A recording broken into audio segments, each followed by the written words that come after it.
composing a mental mind map to address the separate stabilizing and destabilizing forces as well as the various components of DNA to see how they are interrelated.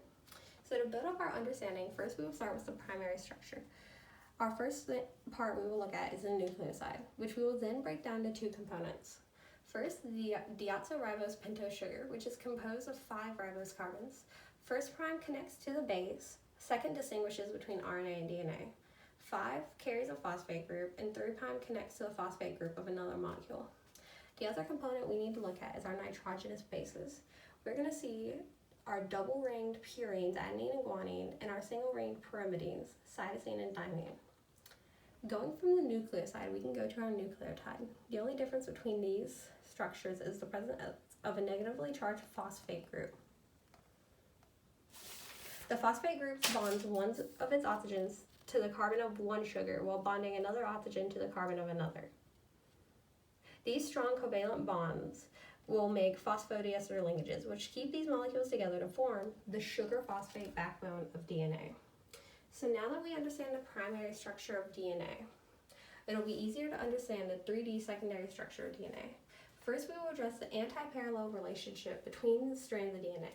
This means that the strands are oriented so that the 3' of one matches to the 5' of another. From here, we can also address complementary base pairing, one of the main stabilizing forces of DNA. These are going to be our purines bonded to pyrimidines, adenine to thymine through 2 hydrogen bonds, and cytosine to guanine through 3 hydrogen bonds. The other component of secondary structure we need to look at is base stacking. This refers to the alignment of adjacent bases on top of one another so that their rings will properly align. This will reduce exposure to the external aqueous environment as well as maximize the van der Waals interactions. The helical twisted structure of DNA results primarily from these stacking interactions and will result in 2 other aspects of DNA we will address.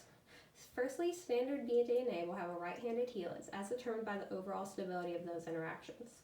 We can also see the presence of alternating major and minor grooves that arise due to the orientation of base pairs across the helix.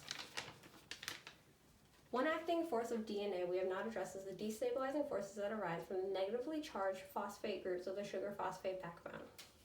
So if we want to stabilize the DNA further and simultaneously raise the temperature needed to denature the DNA, known as the T of M, placing the DNA in a high concentration salt buffer solution is one way we could do this.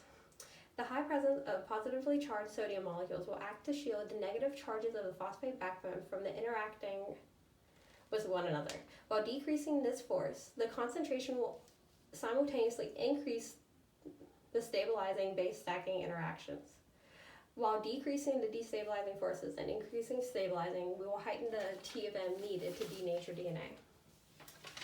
So today I would like to cite the following sources.